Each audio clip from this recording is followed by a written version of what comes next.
नमस्कार विद्यार्थियों, आपके अपने YouTube चैनल आरपी कटारिया पर आपका हार्दिक अभिनंदन एवं स्वागत है। आज हम इस वीडियो में विविध प्रश्नावली 3 के बारे में डिस्कस करेंगे।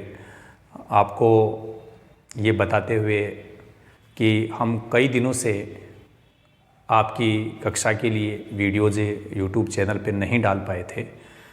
उसकी वजह ये थी कि क्लास 10th के जो बच्चे हैं उनकी काफ़ी ज़्यादा डिमांड थी कि उनका सिलेबस वो ज़्यादा से ज़्यादा डाला जाए, इसलिए कुछ दिन के लिए मैंने उन वीडियोज़ पे फोकस रखा।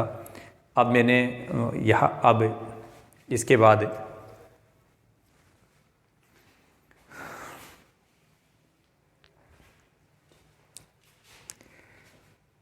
नमस्कार विद्यार्थियों, आपके अपने YouTube चैनल आरपी कटारिया पर आपका हार्दिक अभिनंदन एवं स्वागत है। आज हम इस वीडियो में डिस्कस करेंगे विविध प्रश्नमाला 3 तीसरा जो चैप्टर था आपकी कक्षा का, उसका हम यहाँ पर बात करेंगे।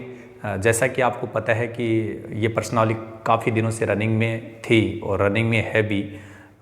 विविध प्रश्नमाला के कुछ क्वेश्चंस है वो अपन कंप्लीट नहीं कर पाए थे। उसकी वजह ये थी कि क्लास 10th के स्टूडेंट्स की काफ़ी डिमांड थी कि उनका जो सिलेबस है वो थोड़ा फास्ट करवाया जाए। इस वजह से मैंने उस पर थोड़ा सा फोकस दे दिया। अब वहाँ थोड़ी सी राहत मिल गई है, इसलिए लगता है कि आपकी कक्षा के लिए भी एक बार फिर से सुचारू रूप से हम कार्य प्रारंभ करें। तो चलिए आज हम एक बार फिर से स्टार्ट करते हैं। आपकी जो विविध प्रश्नावली 3 है, इसका तीसरा प्रश्न है।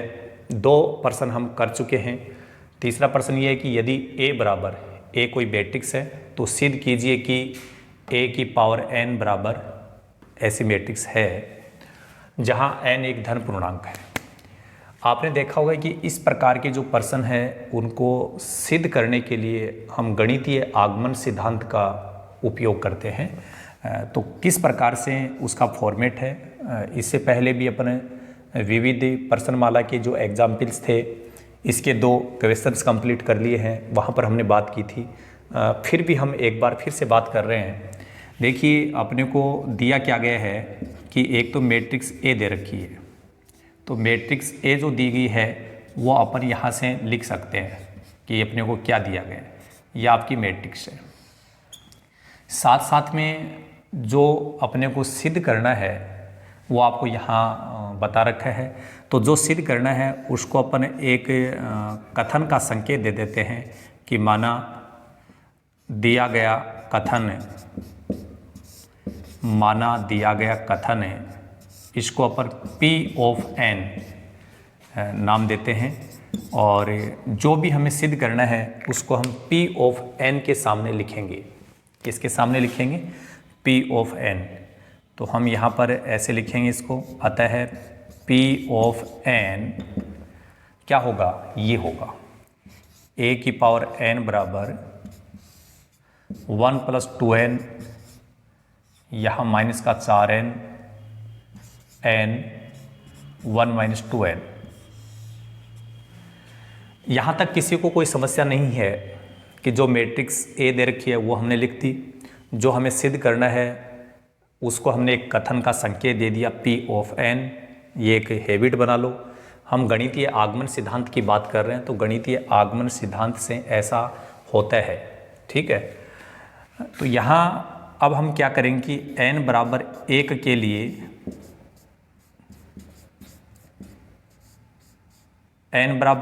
के लिए जो कथन दिखाई दे रहा है इसको अपन चेक करेंगे कि n बराबर 1 के लिए सत्य है या नहीं है।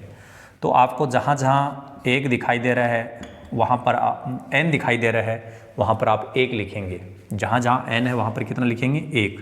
तो देखो n यहीं से स्टार्ट हो गया। अब इधर चलते हैं अपन। a की पावर 1 1 + 2 इंटू ये 2 के साथ n गुणा है तो ये 1 हो गया, -4 × 1, इधर ये 1 1 - 2 × 1।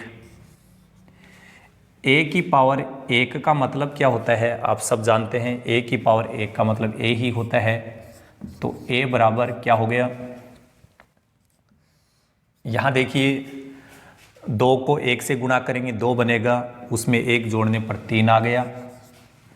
-4 को 1 से गुणा करेंगे तो -4 ही आएगा, ये 1 है ही पहले से। 2 को 1 से गुणा करेंगे 2 बनेगा, 1 में से फिर 2 घटेगा तो -1 आएगा। अब आप ध्यान से देखिएगा कि अपने को जो मैट्रिक्स ए दी गई थी उसके जो एलिमेंट्स है वो बिल्कुल ऐसे ही हैं। तो जब हमने n बराबर 1 रखा था तो मैट्रिक्स ए है वो अपने को एज इट जैसी है वैसे ही प्राप्त हो गई है। तो हम यहाँ पर कह सकते हैं कि n बराबर 1 के लिए P ऑफ n का मतलब कथन जो हमने माना था वो सत्य है। ठीक है, तो इसको अपन कोई इक्वेशन बना देते हैं, आगे अपन काम में लेंगे इसको। अब अपन आगे मानेंगे कि यदि ये n बराबर 1 के लिए सत्य है तो हम ऐसे मानेंगे कि ये n बराबर k के लिए भी सत्य होगा। माना n बराबर k के लिए भी P ऑफ n का मतलब आपका कथन क्या होगा, सत्य होगा। ये हमने सिद्ध नहीं किया है, सेकंड जो स्टेप हम काम में ले रहे हैं ये अपन मान रहे हैं कि माना n बराबर k के लिए भी ये सत्य होगा। प्रोसेस है, इस प्रोसेस से हमें गुजरना है। अब देखिए आपका जो कथन है ये, इसमें जहाँ जहाँ n दिखाई दे रहा है वहाँ पर हम क्या करेंगे, k लिखेंगे, n बराबर k। तो यहाँ से स्टार्ट कर दो, तो ये हो गया a की पावर k बराबर, जहाँ जहाँ n है वहाँ k लिख दो बस, और कुछ नहीं करना। तो ये बन जाएगा 1 + 2k, ये हो जाएगा -4k, ये हो जाएगा k, इधर हो जाएगा 1 - 2k। हमने केवल इतना ही काम किया है कि जहाँ जहाँ n है वहाँ वहाँ हमने k लिखा है। k क्यों लिख दिया, क्योंकि हम मान चुके हैं कि n बराबर k के लिए दिया गया कथन सत्य है। तो जहाँ n होगा वहाँ हम k लिख सकते हैं। तो हमें पता चला कि a की पावर k, ये जो मैट्रिक्स है इसका रिजल्ट ही आएगा। इसको हम इक्वेशन नंबर 2 बना देंगे। ठीक है भाई, जैसे ही हम इक्वेशन नंबर 2 तक पहुंच गए हैं, अब आगे क्या होना है वो देखते जाइए। एक बार इस कथन को मैं मिटा नहीं रहा हूं क्योंकि लास्ट में अपने को थोड़ा समझने के लिए इसकी ज़रूरत पड़ेगी। समीकरण नंबर 1 को एक बार ऐसा कैसा रहने देते हैं। समीकरण नंबर जो 1 और 2 हमने नाम दिया है वो आप सबको पता चल रहा है यहाँ पर कि समीकरण नंबर 1 हमने किसको नाम दिया है, 2 किसको दिया, सबको पता चल गया है ना।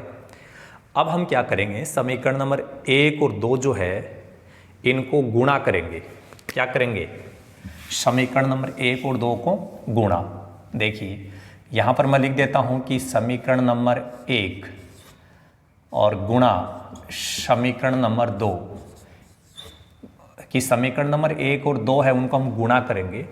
जैसा कि आप सब जानते ही हैं कि 2 समीकरणों को गुणा जब हम करते हैं तो क्या होता है, बायां पक्ष है वो बाएं पक्ष से गुणा हो जाता है और दाहिना पक्ष है वो दाएं पक्ष से गुणा हो जाता है। बाएं पक्ष में a आ रहा है और a की पावर k आ रहा है, तो हम लिख देंगे a × a की पावर k। ये तो हो गया आपका बायां पक्ष। अब दाहिने पक्ष की बात करें तो समीकरण नंबर 1 में दायां पक्ष क्या है, 3 -4 1 -1, और समीकरण नंबर जो 2 है वहाँ पर क्या है, 1 + 2n -4n, सॉरी यहाँ पर k आ रहा है, तो ये 1 + 2k -4k फिर k और ये 1 - 2k। एक बार फिर से समझ लीजिए, जैसे ही n बराबर 1 के लिए दिया गया कथन सत्य साबित हो जाता है तो उसके बाद में आप n बराबर k के लिए दिए गए कथन को सत्य मानेंगे और करना कुछ नहीं है, केवल जहाँ जहाँ n है वहाँ k लिख दीजिए। n बराबर 1 के लिए मैट्रिक्स A ही प्राप्त होगी, इसको समीकरण नंबर 1 बना दो। n बराबर k के लिए जो हमने लिखा उसको समीकरण नंबर 2 बना दो। 1 और 2 को कर दो गुणा। तो गुणा यहाँ देखिए a की एक पावर है k, a की पावर यहाँ k है, आधार समान है तो पावर जुड़ जाती है। यहाँ k है यहाँ 1 है तो इसकी पावर हो जाएगी k + 1। ठीक है, इसके बाद यहाँ देखो गुणा, मैट्रिक्सों को हम कैसे गुणा करते हैं वो आपने समझा होगा कि ये जो पहली पंक्ति है इसको अपन एक बार तो पहले स्तंभ से गुणा करेंगे तो इसका पहला अवयव आ जाएगा। जैसे 3 जो है 3 को इससे गुणा करेंगे तो ये क्या बनेगा 3 + 6k। अब ये जो -4 है उसको इससे गुणा करेंगे तो ये बनेगा -4k। तो पहली पंक्ति को पहले स्तंभ से गुणा करेंगे तो पहला अवयव बन गया। ऐसे ही इसी पंक्ति को दूसरे स्तंभ से गुणा कर दो, 3 को इसके साथ गुणा कर दो तो ये हो गया -12k। फिर -4 को जब यहाँ गुणा करेंगे तो ये बनेगा -4 + 8k। ठीक है, ये बन गया। अब पहली पंक्ति को हमने पहले स्तंभ और दूसरे स्तंभ से गुणा कर दिया तो ये आपके ये अवयव बन गए। अब यहाँ देखो दूसरी पंक्ति को यहाँ गुणा करो, 1 को जब इससे गुणा करेंगे तो ये आएगा 1 + 2k और -1 को इससे करेंगे तो -k। ठीक है, फिर इसको अपन यहाँ गुणा करेंगे तो -4k, -1 से इनको गुणा करेंगे तो -1 + 2k। ये जो आपका कथन है इस कथन को थोड़ा सा ध्यान में रखना कि हमने कथन क्या लिखा है। हालांकि ये तो प्रश्न में दिया गया, एक बार फिर से हम बता भी देंगे कि इसकी ज़रूरत होगी अपने को। चलो अब यहाँ देखिए, इस आगे इसको थोड़ा सा हल कर लो। आसान बात है, बहुत ही आसान बात है, बस आपको छोटे छोटे गुणा और भाग आने चाहिए। फिर गणितीय आगमन सिद्धांत है वो आपकी सर आँखों पे होता है। देखिए ये तो 3 ऐसा कैसा और 6k में से 4k घटेगा तो 2k बचेगा। पहले अपन k वाले पदों को सरल कर लेते हैं, या ये -4 पहले लिख दो, k वाला पद बाद में लिख देंगे। -12k है + 8k है तो 12k माइनस और +8k है, जब इनको घटाएंगे तो -4k बचेगा। ठीक है, यहाँ 1 पहले लिख दिया, 2k में से 1k घटेगा तो k बचेगा। इसके बाद यहाँ -1 पहले लिख दिया और -4k और +2k को सरल करेंगे तो -2k बचेगा।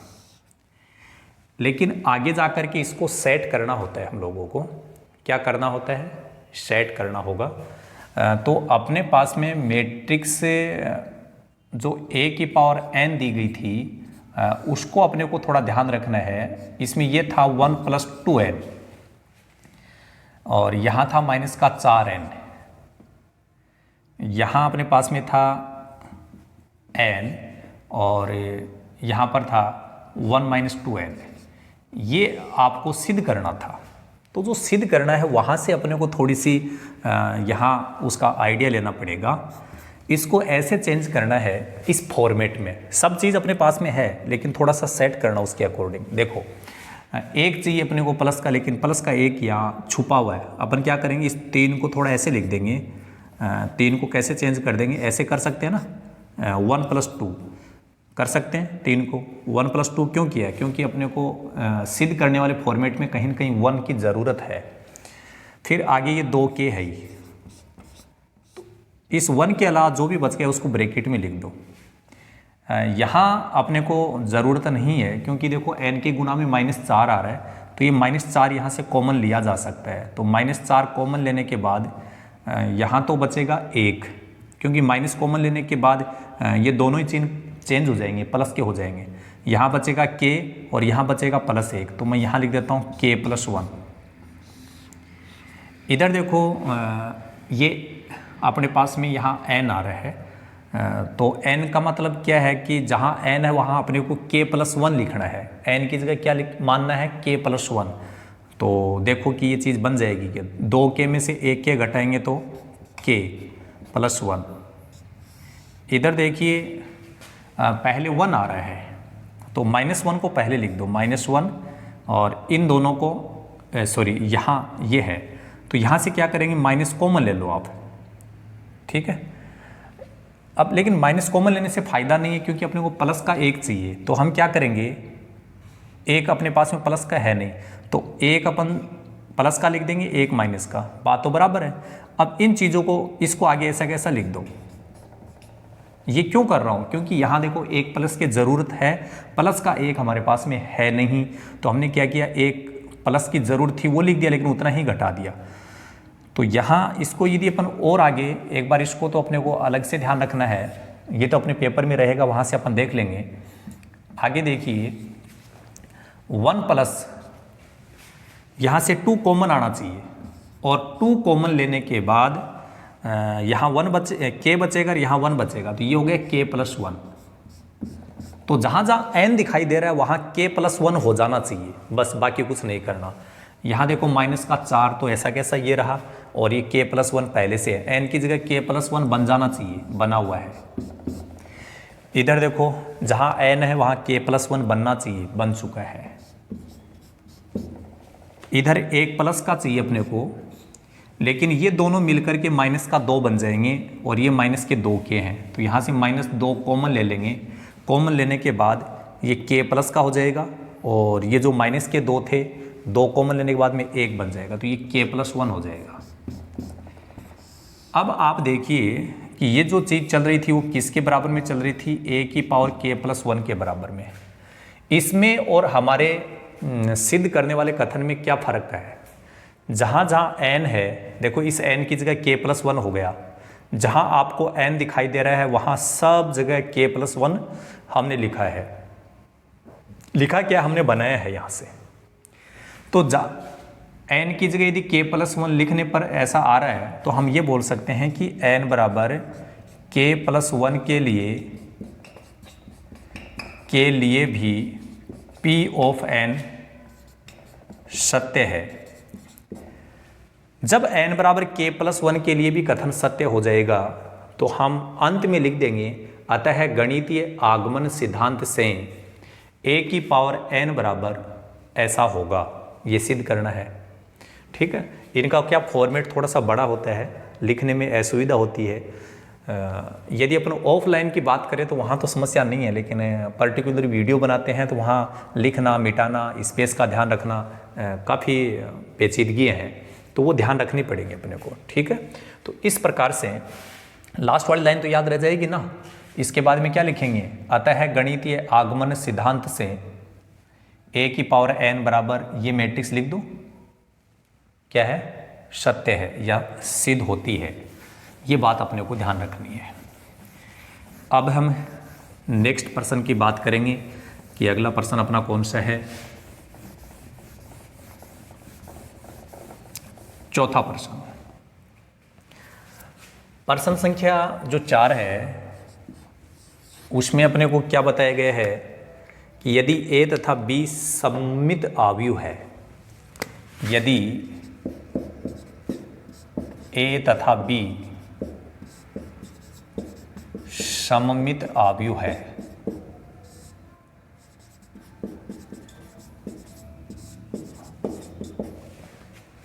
तो सिद्ध कीजिए कि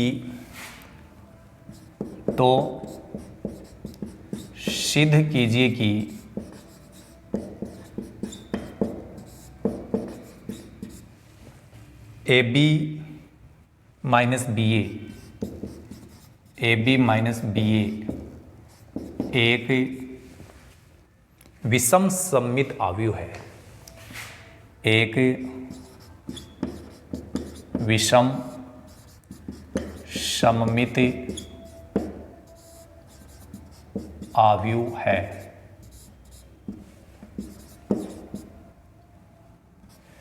तो सबसे पहले तो हम यहाँ जो सिद्ध करना है वो देखेंगे कि अपने को क्या सिद्ध करना है। सिद्ध करना है, क्या सिद्ध करना है, AB माइनस BA एक विषम सममित आव्यूह है। और इस भाषा को हमें ऐसे समझना है कि कोई भी मैट्रिक्स यदि विषम सममित आव्यूह होती है, तो उस स्थिति में क्या होता है कि दी गई जो मैट्रिक्स है उसका परिवर्त मैट्रिक्स दी गई मैट्रिक्स के ऋणात्मक के बराबर होता है। दोबारा सुन लो, कोई भी मैट्रिक्स है, यदि उसका परिवर्त उस मैट्रिक्स के ऋणात्मक के बराबर है, ऋणात्मक का मतलब है कि उस मैट्रिक्स को माइनस से गुणा करने के बाद उसके बराबर होता है, तो उस विषम सममित होती है। तो हकीकत ये है कि अपने को ये सिद्ध करना है, ऐसा ये अपने को बनाना है। अच्छा, इसके लिए दिया क्या गया है वो समझो। यदि ए तथा बी सममित आव्यूह है, सममित कब होती है कि किसी भी जैसे ए और बी को सममित बता रखा है, तो इसका जो परिवर्त होगा वो उसी मैट्रिक्स के बराबर होगा और बी का परिवर्त है वो बी के बराबर होगा। ये अपने को दिया गया है, इसको हम कोई समीकरण बना देते हैं और जो हम सिद्ध करना चाहते हैं उसकी लेफ्ट हैंड साइड लिख लेते हैं। जैसे इस लाइन को हमने दूसरे शब्दों में ऐसे लिख लिया, तो ये सिद्ध करना है, तो क्या करेंगे, ए बी माइनस बी ए, ये परिवर्त। और इसको अपन कैसे लिखते हैं आपको सबको पता होगा कि ये जो परिवर्त का चिन्ह है वो इस ए बी के ऊपर भी आएगा और इस बी ए के ऊपर भी आएगा। इसके बाद में जब इसको अपन लिखेंगे तो ये परिवर्त का चिन्ह इसके ऊपर भी आएगा, इसके ऊपर भी आएगा, लेकिन जब दो मैट्रिक्स गुणा होती है और उसके ऊपर परिवर्त का चिन्ह है तो इनका क्रम चेंज हो जाता है, बी पहले आ जाएगा और ए बाद में। इधर इसमें ए पहले आ जाएगा और बी बाद में आ जाएगा और ये परिवर्त का चिन्ह है वो ऐसे हो जाएगा। अब हम क्या करेंगे, देखिए बी डैश है वहाँ पर, तो हम क्या लिख सकते हैं, बी लिख सकते हैं ना, और ए डैश की जगह क्या लिख सकते हैं, ए, तो यहाँ लिख दो बी डैश की जगह बी, ए डैश की जगह ए, ये ए डैश की जगह ए हो गया, बी डैश की जगह बी हो गया। यहाँ से यदि अपन माइनस कॉमन ले लें तो कॉमन लेने पर क्या होगा, इन दोनों का चिन्ह बदल जाएगा, ये तो हो जाएगा प्लस का और ये किसका हो जाएगा, माइनस का। तो LHS को सरल करने के बाद जो रिजल्ट हमारे पास में आ रहा है वो इसकी राइट हैंड साइड के बराबर आ गया ना। तो हम यहाँ पर जो हमने लिखा है उसके बारे में ऐसे बता देंगे कि समीकरण नंबर 1 से लिखा है हमने, बी डैश की जगह बी, ए डैश की जगह ए। तो यदि ऐसा आ गया तो अब हम क्या कह सकते हैं, अतः ये लाइन लिख देंगे, ए बी माइनस बी ए एक विषम सममित आव्यूह है। बस इतना ही काम है। तो ये आपका हो गया प्रश्न संख्या 4। इसके बाद अब हम बात करेंगे प्रश्न संख्या 5 के बारे में। तो प्रश्न संख्या 5 को भी समझ लीजिए। आसान बात है यदि हम थोड़ा सा गौर करें। एक बार आप इस वीडियो को अंत तक ज़रूर देखिएगा, क्योंकि अपन जब स्टार्ट से लेकर के अंत तक वीडियो को देखते हैं तो ही अपने को कम्प्लीटली बात समझ में आती है। यदि हमने कुछ अंश देखा और कुछ नहीं देखा तो वो बात अपने को समझ में नहीं आती है। इसलिए जिन व्यूवर्स ने अभी तक हमारे चैनल को सब्सक्राइब नहीं किया तो सबसे पहले वो सब्सक्राइब कर लें और वीडियो के लिए लाइक कमेंट ज़रूर करें। लगातार वीडियो को स्टार्ट से लेकर के एंड तक देखेंगे तो आपको मैथ है वो बहुत ही आसान नज़र आने लगेगी। मेहनत आप करोगे, सपोर्ट हम करेंगे। सिद्ध कीजिए कि आव्यूह है। 5वां प्रश्न क्या है, सिद्ध कीजिए कि आव्यूह है। एक मैट्रिक्स दे रखी है बी डैश ए बी सममित अथवा विषम सममित है। सममित अथवा विषम सममित है।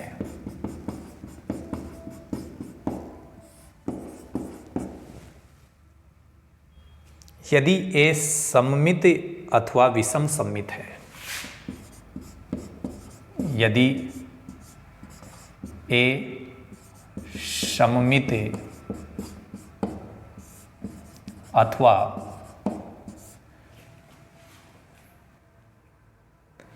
विषम सममित है। विषम सममित है। एक बार प्रश्न को थोड़ा समझिए। सिद्ध कीजिए कि आव्यूह जो भी दे रखा है, ज़्यादा सोचने की आवश्यकता नहीं है, क्या दे दिया तरीका वही होगा। सममित हो सकती है अथवा विषम सममित। सममित कब होगी? जब ए को आप सममित मानोगे, और विषम सममित कब होगी ये? जब ए को आप विषम सममित मानोगे। तो अपने को दो कंडीशन लेनी पड़ेंगी। कब? पहली कंडीशन में ए है वो सममित है, ऐसा प्रश्न में अपन मानेंगे कि ऐसे मानने की माना ए सममित है, ऐसा हमने मान लिया।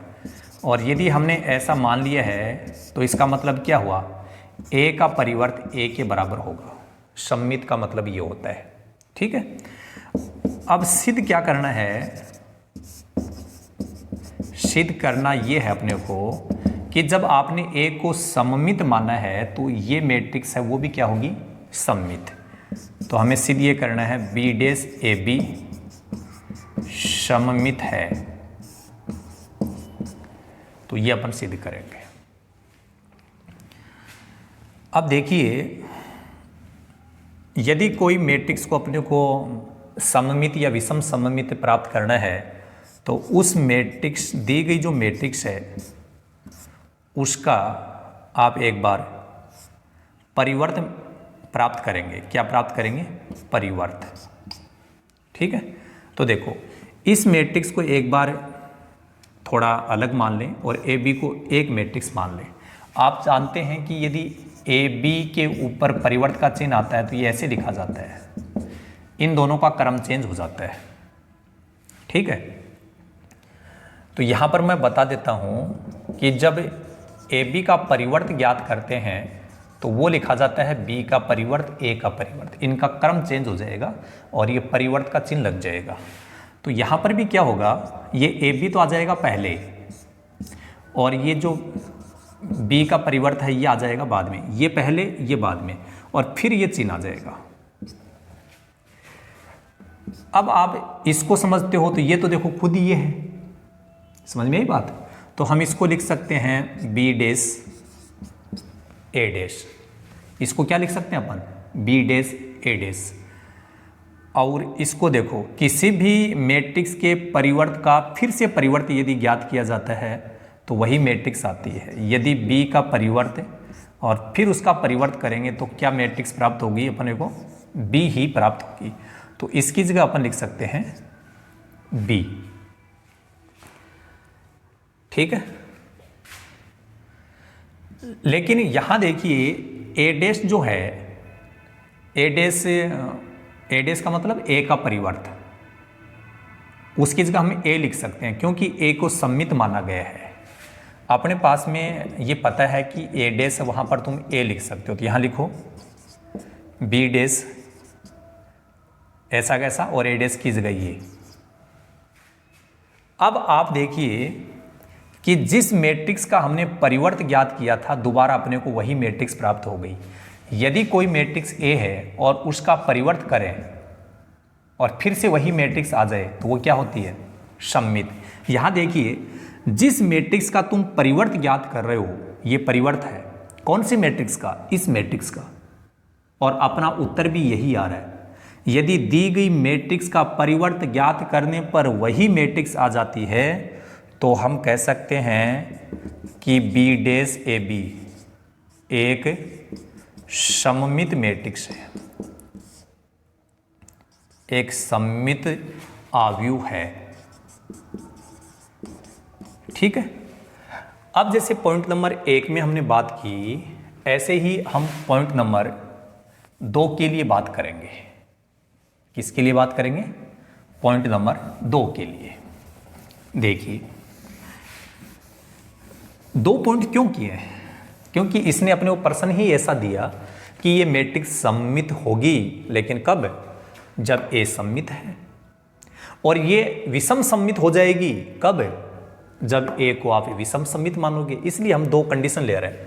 पहली कंडीशन हमने मान के देख ली, सेकंड कंडीशन में क्या मानेंगे? ए है वो विषम सम्मित है, ऐसा हमने मान लिया। विषम सम्मित आव्यूह है।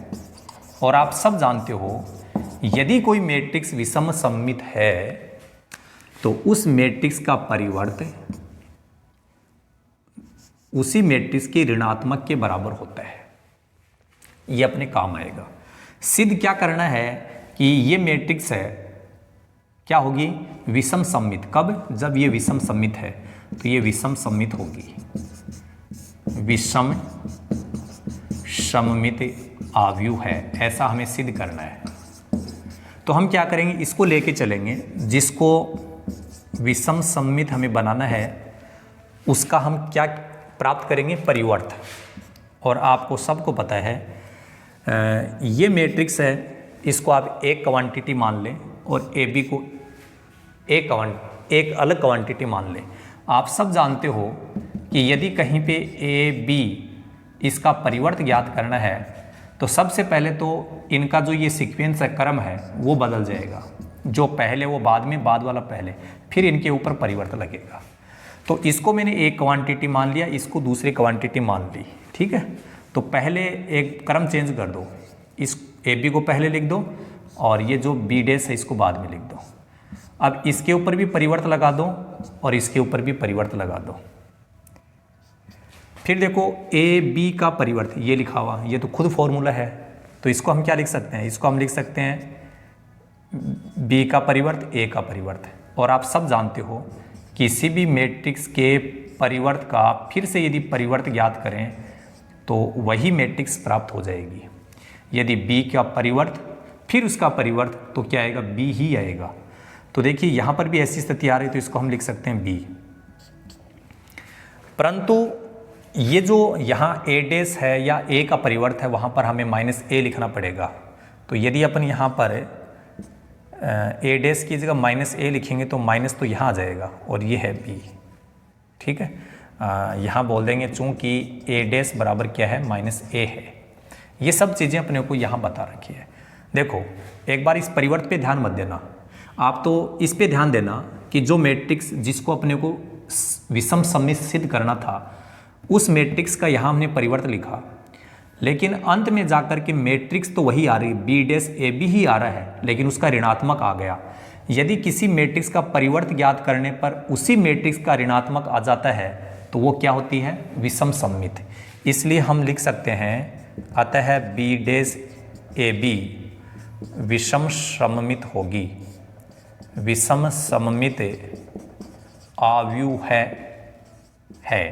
और अंत में एक साथ लिख देना अतः, ये लाइन लिख देना कि matrix B dash A B सममित अथवा विषम सम्मित है यदि ए सम्मित है अथवा विषम सम्मित है। कि जब ये सम्मित है तो ये सम्मित है, जब ए को विषम सम्मित लेंगे तो ये भी विषम सम्मित हो जाएगी।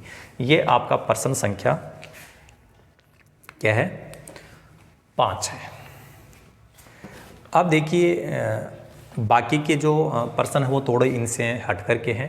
तो नेक्स्ट जो आपके क्वेश्चन हैं उनको अपन नेक्स्ट वीडियो में उसके बारे में चर्चा करेंगे। इस वीडियो में केवल इतना ही। So thank you so much, all the best, be positive always.